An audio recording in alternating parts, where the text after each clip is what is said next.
Salut les amis, j'espère que cette vidéo vous retrouve en bonne santé. Voilà les amis, faisons très attention à qui nous laissons la garde de nos enfants durant nos différentes absences. Prenez n'est-ce pas le temps de suivre cet extrait de vidéo jusqu'à la fin, voilà, et on se prend juste après pour donner notre avis. C'est très chaud, à tout de suite. Je suis une jeune Gabonaise vivant en France et ma fille est restée au Gabon. J'ai laissé ma fille au Gabon pour venir faire mes études et actuellement ça fait 4 mois que ma fille s'est brûlée. Elle s'est brûlée sur les 2 mains. Vraiment brûlure au 3e degré et elle est sur le point de vraiment perdre. Comment ça s'est passé? Comment est-ce que, je sais pas, qu'est-ce qui s'est passé? Alors, la tata qui la garde m'a fait comprendre que l'enfant était... Elle est qui pour toi? La tata qui la garde, elle est qui pour toi? Alors, la tata qui la garde, c'est une grande amie à ma défunte maman, avec qui on s'est devenu familial, quoi, c'est devenu une famille. Et du coup, c'est elle qui a gardé mon enfant, hein. Elle a toujours gardé ma fille un bon bout de temps. Ça fait quand même 4 ans quand même qu'elle a gardé ma fille. Et jusqu'à maintenant, il n'y avait pas de problème. Et il y a de cela 4 mois, il m'a expliqué que voilà, l'enfant s'est brûlé. J'ai dit, mais qu'est-ce qui s'est passé? Elle me dit, l'enfant était grippé et que l'enfant était grippé et qu'elle a fait un bain de vapeur à l'enfant. Et c'est comme ça, je demande que, mais le bain de vapeur, elle a fait le bain de vapeur à l'enfant et l'enfant s'est retrouvé les mains dans l'eau chaude. C'est là où je dis que, mais comment ça, l'enfant se retrouve les mains dans l'eau chaude? Mais on a fait le bain de vapeur et tout d'un coup, on a retrouvé les mains dans l'eau chaude. Donc, c'est tellement ambigu, on n'arrive pas à comprendre qu'est-ce qui s'est réellement passé. Mais ce que j'ai beaucoup déploré là-dedans, c'est que l'enfant s'est brûlé, elle n'a pas emmené l'enfant à l'hôpital. C'est vraiment, coach, les photos sont affreuses. C'est affreux. Une petite fille, ta fille à quel âge? 9 ans et demi. Une petite fille de 9 ans qui se brûle, et tu n'emmènes pas 3e degré, c'est-à-dire qu'elle était très brûlée. Brûlée jusqu'à ce que même les doigts ont nécrosé, coach. Et puis elle n'a pas mené à l'hôpital? Non. Ils ont mis du temps avant de l'emmener à l'hôpital. Et donc, ce qui fait que quand ils sont arrivés à l'hôpital là-bas, vraiment déjà, la circulation commençait à ne plus se faire au niveau des mains. Apparemment, de ce que le médecin a expliqué, il a dû inciser pour que la circulation puisse passer. Mais coach, vraiment, elle nous a caché la situation, la gravité de la brûlure de l'enfant. Même déjà pour avoir des photos, c'était compliqué. Pour avoir une photo, c'était compliqué. Vraiment. Est-ce que ta tante là, quel est votre rapport? C'est comment? Est-ce que tu as confiance en elle? Très bien, je participais pour l'enfant. Je descendais récemment, même j'étais au pays pendant les vacances. Et voilà quoi, je suis partie parce qu'elle a commencé à envoyer les messages comme quoi l'enfant n'écoutait plus, l'enfant... Voilà quoi. Pourtant, j'étais là-bas, elle m'a fait part de la situation de l'enfant. Mais les enfants, c'est comme ça, les enfants, ils sont têtus, ils n'écoutent pas. Mais c'était pas pour la première fois qu'elle gardait l'enfant, elle a toujours gardé l'enfant. Et elle ne m'a pas fait comprendre qu'elle ne voulait plus garder l'enfant. Et quand je suis revenue en France, c'est là il y a eu beaucoup de messages maintenant. L'enfant, elle est ici, elle n'écoute pas quand je parle. On a beau faire des appels vidéo même pour conseiller l'enfant et tout ça, mais après voilà quoi. Normalement c'est cette année que j'allais la récupérer parce que j'attendais à avoir une situation bien stable, terminer mes études et prendre l'enfant. Et voilà que l'incident est arrivé comme ça. Et donc là je suis en train de me battre au niveau du Gabon pour que l'enfant puisse venir ici. Je suis en train de me battre au niveau du Gabon pour que l'enfant puisse venir ici. J'ai sollicité l'aide de l'assurance de notre pays et tout ça pour qu'on puisse, parce qu'au départ, je suis passée par, comment dire ça, le consulat. Et le consulat m'a dit que, avec des telles brûlures comme ça, c'est des soins, c'est des chirurgies qui vont coûter aussi cher. Il faut une assurance. Il faut vraiment une prise en charge solide, donc une assurance pour l'enfant. Et donc, c'est ça, on a dû faire recours un peu à l'assurance du pays. Et maintenant, là, on est un peu sur le fait accompli. J'ai eu le devis de la chirurgienne ici en France, parce que moi, je suis sur Lyon. La chirurgienne m'a sorti un devis de 20 000 €. Et elle m'a fait comprendre que même 20 000 € là, c'est fictif, quoi, que ça pouvait augmenter avec d'autres soins après. Mais bon, c'est le devis qu'elle a sorti. Mais elle, le papa de ta fille. Le papa, il est où? Le papa, il est au Gabon. Mais pourquoi il s'occupait de son enfant? Ben, il a toujours voulu garder son enfant et ma famille s'en est toujours opposée, quoi. Ça fait que ça a créé un peu des conflits. Vraiment, c'est chaud, coach. C'est vraiment chaud. C'est vraiment chaud. Et là, l'assurance nous dit que maintenant, parce qu'ils voulaient envoyer l'enfant en Turquie, et moi, j'ai dit que comme moi, je suis ici et que c'est des chirurgies qui vont être lourdes, et c'est tout un suivi parce que les brûlures de l'enfant, c'est tout un suivi parce qu'il y a le suivi aussi psychologique. Il faut que l'enfant soit à mes côtés. Et donc, l'assurance a dit que bon, sur les 13 millions, parce que 20 000 €, ça fait 13 millions de francs CFA, ils ont dit qu'ils donnent 7 millions. Et donc, nous, on doit sortir 6 millions. Et or, la chirurgienne, elle a prévu l'opération pour le 5 juillet. Et il nous demande de sortir 6 millions comme ça pour qu'il fasse l'évacuation de l'enfant. C'est bizarre ça, franchement. Oui, coach, vraiment. La tante chez qui ta fille, elle est un peu bizarre quand même. Elle est un peu bizarre. C'est quand même suspect, c'est quand même bizarre. qu'un enfant soit brûlé, qu'elle ne te tienne même pas informé, c'est-à-dire, même si elle n'emmène pas à l'hôpital, on peut dire, bon, elle n'avait peut-être pas l'argent sur elle, mais toi qui es la maman, pourquoi elle t'a pas dit? Et puis c'est des jours après, ils ont ramené la petite à l'hôpital. Enfin, moi, je comprends pas cette méchanceté. Mais l'enfant est où? L'enfant est toujours chez elle? Oui, l'enfant au Gabon, elle est à Libreville, à la capitale. Non, non. Est-ce que l'enfant est toujours avec ta tante? Cette tante-là? Oui, parce qu'elle ne travaille pas, c'est elle qui emmène l'enfant aux soins à l'hôpital. Donc, c'est elle qui a brûlé ton enfant là, c'est elle qui est toujours avec ton enfant? Elle est encore avec elle. Mais pourquoi l'enfant là, tu ne prends pas l'enfant là pour déposer chez quelqu'un d'autre? C'est ça, c'est compliqué, c'est compliqué. C'est pour ça que j'ai envie de tout faire pour que l'enfant monte vraiment, pour qu'elle soit auprès de moi, quoi. Bon. Ça, c'est quand même bizarre, c'est-à-dire que laisser ton enfant encore chez cette dame-là, c'est quand même bizarre. Enfin, tu es gabonaise, donc tu as ton papa qui est là, c'est vrai, ta mère est décédée, mais il y a tout d'un côté paternel, et puis le père même est là. Je sais pas pourquoi est-ce que c'est toujours chez l'ami à ta maman là, tu veux forcément que l'enfant reste. Bon, le temps que vous retrouvez l'argent, vous réunissez l'argent là. Mais la petite fille là, est-ce qu'elle n'est pas en danger? Est-ce que les bras de la petite fille, les mains de la petite fille, on n'a pas mis volontairement dans l'eau chaude? Est-ce que volontairement, comme sa maman, comme ta tante, la tante là te disait que l'enfant est têtu. Parce qu'elle disait que la petite fille est têtue, elle se plaignait beaucoup. Donc peut-être pour punir la petite fille, elle a fait ça, mais elle s'attendait pas à cette gravité-là. Donc quand ça s'est passé, la peur a fait que elle n'a pas ramené la petite fille à l'hôpital, toi-même elle t'a pas tenu informée. C'est qu'elle a vu que c'était grave, que obligatoirement il fallait que tu sois informé, puisque ça nécessitait maintenant des soins, qu'elle t'a dit. Donc le simple fait même qu'elle t'ait pas dit pendant des jours, ça doit même te faire peur. Tu dois même enlever ta fille immédiatement dans cette maison-là. C'est-à-dire qu'immédiatement, tu dois prendre un billet d'avion, même aller déjà au Gabon là-bas, voir l'état de ta fille, prendre ta fille, la mettre dans un endroit plus sécurisé, et puis après maintenant chercher les fonds, chercher l'argent. Hein? Je suis vraiment désolé pour toi, c'est très triste. C'est très triste, je suis désolé pour toi, mais essaye déjà, avant de réunir tout cet argent-là, toi, essaye de prendre quand même ton bien et aller voir ta fille. Va voir ta fille. Le problème, c'est que tu peux pas rester là sans aller voir ta fille, et ta fille est chez celle qui l'a brûlée. Enfin, je sais pas comment tu arrives à rester là comme ça. Il faut que tu ailles voir ta fille. Je veux dire, avant quoi que ce soit, il faut au moins aller voir ta fille. Ta fille au téléphone, il y a des choses qu'elle peut pas te dire. Mais quand tu vas aller au Gabon, quand tu vas avec ta fille, elle va te dire la vérité. Elle va te dire ce qui l'a brûlé là. La vraie vérité va sortir. L'enfant va te dire ce qui s'est passé. Mais tu es à distance.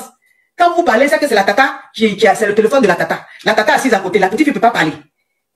C'est ça. La petite fille ne peut pas te dire, maman, je suis en train de souffrir ici. On me frappe tous les jours. On m'a mis ma main dans l'eau chaude. C'est elle qui a versé l'eau chaude. La petite fille ne peut pas dire. C'est le téléphone de la tata. Mais quand toi-même tu vas aller au Gabon, quand tu vas récupérer ta fille, elle sera avec toi. Vis-à-vis, elle va te dire, maman, en réalité, voilà ce qui s'est passé, Et puis tu vas voir ce que tu peux faire. Là, tu vas l'opérer, ok, il n'y a pas de souci. Mais en ce moment-là, la petite fille là, est-ce qu'elle n'est pas traumatisée? Est-ce qu'elle n'est pas en train d'être maltraitée? Tout ça aussi, hein, ma chérie, faut aller au Gabon. Si j'avais la possibilité, coach, j'allais partir. C'est parce que, en fait, sur ma formation, comme je suis étudiante, comme on nous donne des visas des titres de séjour de 1 an, 2 ans m'a donné pour ma formation. Et donc là, je suis vraiment, j'ai déjà quasiment eu mon diplôme et il me reste ces 2 mois de stage. Et donc, ce qui fait que j'étais là, je disais, est-ce que je pars pas, parce que ça faisait qu'on ne devait pas valider mon diplôme, en fait. Oui, mais ma chérie, il y a des situations qui se passent qu'on appelle l'urgence. C'est-à-dire que c'est vrai, tu es étudiante, tu dois valider ton diplôme, mais ta fille, elle est plus importante que tous les diplômes que tu vas avoir.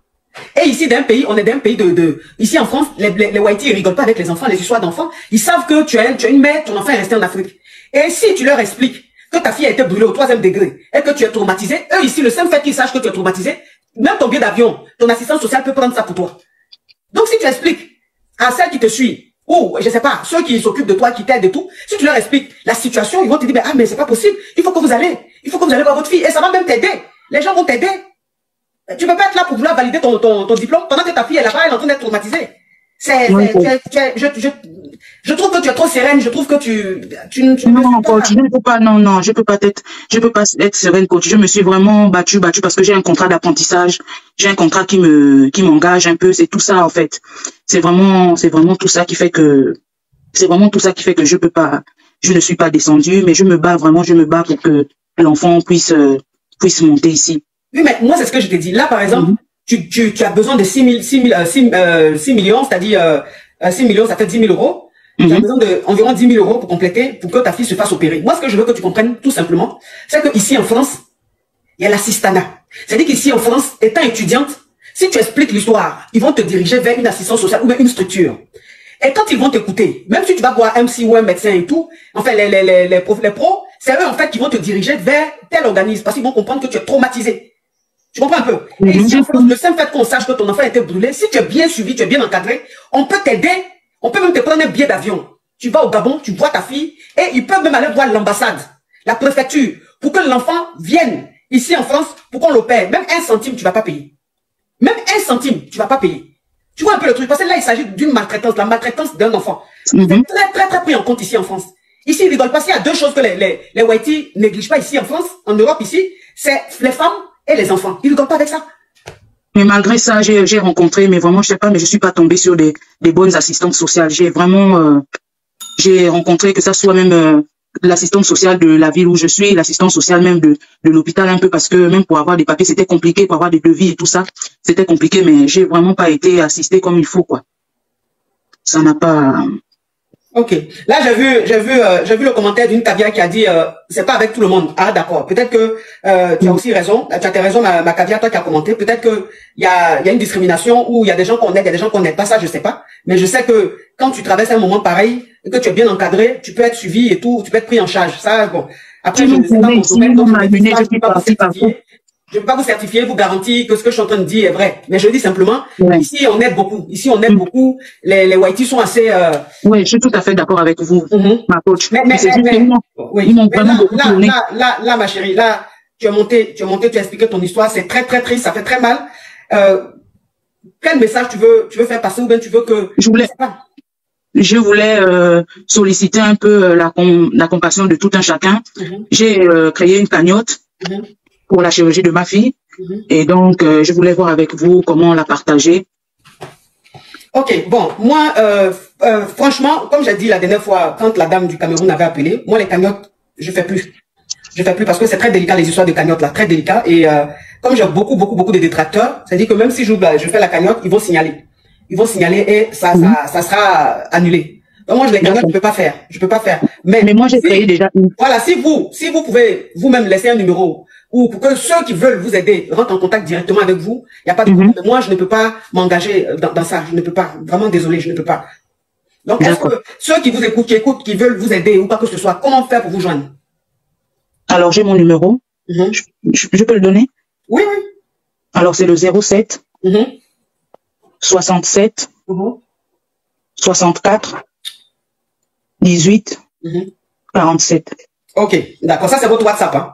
Oui, c'est ça. D'accord. Ok, d'accord, il n'y a pas de souci. Donc, ceux qui veulent, qui sont vraiment touchés, qui veulent vous aider, vont rentrer directement en contact avec vous. Vraiment, courage à toi, ma chérie. Courage et que Dieu vous donne la force et que Dieu fasse que les choses s'accélèrent et que l'enfant rentre ici en France pour qu'on puisse l'opérer et qu'elle puisse être aussi scolarisée ici auprès de vous. Quand je vois là, il y a beaucoup de messages qui disent arnaque. Ok. De toutes les façons, je voulais aussi passer juste un petit message. Je vois qu'il y a beaucoup qui pensent que mon histoire est fausse. Ma chérie, il y a des commentaires, il y a des gens qui veulent t'aider, il y a des gens qui disent arnaque. Maintenant, pourquoi tu te concentres sur le négatif? Pourquoi tu ne regardes pas ceux qui veulent croire en ton histoire, qui veulent t'aider? Il faut laisser ça les réseaux sociaux. Il y a toujours des commentaires négatifs, il y a toujours des commentaires positifs. Il faut te concentrer sur le positif. Si ce que tu es en train de dire est vrai, et que toi-même devant Dieu, tu sais que tu es en train de dire la vérité, concentre-toi sur ceux qui sont en train de mettre des commentaires qui veulent t'aider. Il y a une caviar qui a mis un commentaire, répète ton numéro. Donc, répète le numéro, s'il te plaît. Alors, 07 67 64 18 47. Ok, ma chérie. Donc, les caviars vont te contacter. Ceux qui veulent te venir en aide, vont te contacter. Ceux qui ont besoin de plus de précision et tout, vont te contacter. Et puis, en tout cas, courage à toi, ma chérie. Gros bisous à toi. Merci, coach. Ciao, ciao. Pour faire court, voilà, il s'agit ici, n'est-ce pas, d'une Gabonaise, voilà, une jeune Gabonaise qui s'est transférée à l'étranger dans l'optique de poursuivre ses études. Et voilà, derrière elle, n'est-ce pas, elle a laissé son enfant à une de ses tatas qu'elle considère comme étant une seconde maman, vu que sa mère biologique même n'est plus de ce monde. Donc voilà, il y a de cela quelques mois, on va dire 4 mois, d'après ce qui a été dit dans l'émission de Coach Amonchik, elle a été au courant de ce que, voilà, son enfant qu'elle a laissé au pays a été victime d'une brûlure au 3e degré. Et ce qui est énervant dans la situation, c'est que, voilà, après que l'enfant a été brûlé, l'enfant n'a pas été immédiatement emmené à l'hôpital par sa marâtre. Donc du coup, ils ont dû attendre des jours et des jours avant d'amener l'enfant à l'hôpital. Et même qu'après que l'enfant a été brûlé, voilà, ils n'ont pas tenu informer la maman même de la petite pour faire part de ce que, voilà, l'enfant a été brûlé. Non, ils sont restés silencieux. Ils n'ont ni amené l'enfant à l'hôpital, ni fait part de cela à qui de droit. Maintenant, le problème qui se pose, c'est qu'après après qu'elle ait reçu l'information de ce que, voilà, son enfant a été brûlé et voilà, la situation est très grave et elle a essayé, n'est-ce pas, d'entrer en contact avec les services sociaux de son pays de résidence, donc là où elle étudie, et dans l'optique, n'est-ce pas, d'avoir un devis pour pouvoir transférer l'enfant où il fallait que l'enfant soit vraiment bien accompagné. Mais maintenant, le problème est que le devis qui lui a été accordé est un devis de la somme de 20 000 euros, pardon, l'équivalent de 13 millions de francs CFA. Donc du coup, avant que l'enfant ne soit transféré, je pense en Turquie, d'après ce qui a été dit, il va falloir qu'elle débourse immédiatement la somme de 6 millions afin que la prise en charge puisse être signée. Donc maintenant, le fait est qu'elle ne dispose pas de cette somme apparemment. Elle ne disposerait pas de cette somme-là vu qu'elle est encore étudiante. Donc elle aimerait avoir, n'est-ce pas, l'assistance des personnes de bonne volonté pour pouvoir, n'est-ce pas, l'accompagner dans cette épreuve. Et aussi, de son côté, elle essaie de faire administrativement tout ce qui est possible afin que sa fille, n'est-ce pas, puisse venir la rejoindre en France.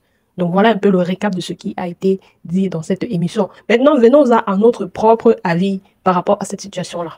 Si on s'attend au fait que voilà, cet incident, n'est-ce pas, est la résultante d'un pur accident et pas d'une intention malsaine, on pourrait comprendre le fait que la marâtre, n'est-ce pas, n'ait pas contacté la maman de l'enfant biologique afin de lui faire part de ce qu'il y a eu une telle situation. Je pense qu'elle l'a fait, c'était dans, je pense pour moi, selon moi, c'est parce qu'elle ne voulait pas alarmer la maman. Donc elle s'est dit que c'est quelque chose de passager, voilà, que ça va, elle va essayer de résoudre ça avec les petites astuces de grand-mère, on ne sait pas. Et voilà, vite fait, bien fait, peut-être tout ira bien, raison pour laquelle elle n'a pas daigné alerter la maman de la petite. Mais maintenant, le hic vient au moment où elle est constatée que, voilà, ça ne va pas, elle n'est pas envoyé l'enfant directement à l'hôpital. Voilà là où le problème se pose. Donc après, la brûlure, c'est pas quelque chose, c'est pas genre comme si tu allumes une bougie et puis ça t'a un peu brûlé. Non, l'eau chaude, les brûlures avec l'eau chaude. Peut-être c'était même une eau bouillante. Donc quand tu te brûles avec les trucs là, tu n'as pas besoin de faire 2 minutes et puis tu vas commencer à avoir les hématomes. Après avoir vu les hématomes là, normalement, pour quelqu'un qui a de la crainte, pour quelqu'un qui, je ne sais pas comment appeler ça, mais elle devrait directement amener, l'enfant ne devait même pas faire même un jour sans que on ne l'amène immédiatement à l'hôpital. Donc c'est là où le problème se pose. Et quand c'est comme ça, on peut directement s'imaginer que voilà, il y a eu une intention de maltraitance. Il y a même déjà une maltraitance qui se fait déjà auparavant sur l'enfant. Là, on ne peut pas savoir. La maman ne peut pas savoir que voilà, son enfant subit d'habitude des maltraitances vu qu'elle ne vit pas avec l'enfant. Quand elle appelle l'enfant au téléphone, l'enfant ne peut pas aisément lui dire que maman, comme tu vois là, ici ça se passe comme ça, ici ça se passe comme ça. Mais maintenant, pour ma part, je ne suis pas une experte en la matière, mais il y a des signes physiques qui montre qu'un enfant subit, n'est-ce pas, des maltraitances, comme les échymoses. Quand vous voyez des échymoses sur un enfant, les échymoses, c'est quoi? C'est un peu comme des coups. Ce sont des coups, le résultat des coups que l'enfant a reçus, genre les bleus, les blessures, les taches bleues de fouet sur l'enfant. Quand vous voyez des trucs comme ça, vous savez que bon, peut-être l'enfant subit des maltraitances. Vous pouvez aussi voir des comportements genre l'enfant est agressif. Quand vous voyez un enfant qui est agressif, ça peut être la raison de ce que l'enfant a subi quelque chose qui n'est pas normal. Parfois, vous allez voir des enfants qui aiment rester dans leur coin, genre ils sont timides, ils aiment les trucs comme l'isolement social, quoi. Ils n'aiment pas aller vers les gens, ils sont toujours dans leur coin là. Ce sont des enfants à qui il faut souvent poser pas mal de questions dans l'objectif de savoir réellement ce qui se passe à la maison avec leurs parents ou bien avec la personne qui se charge de leur encadrement. Donc voilà un peu ma part d'avis concernant cette situation-là. C'est vraiment très ambigu et c'est vraiment très touchant. Surtout que la mère dit s'être rendue auprès des assistants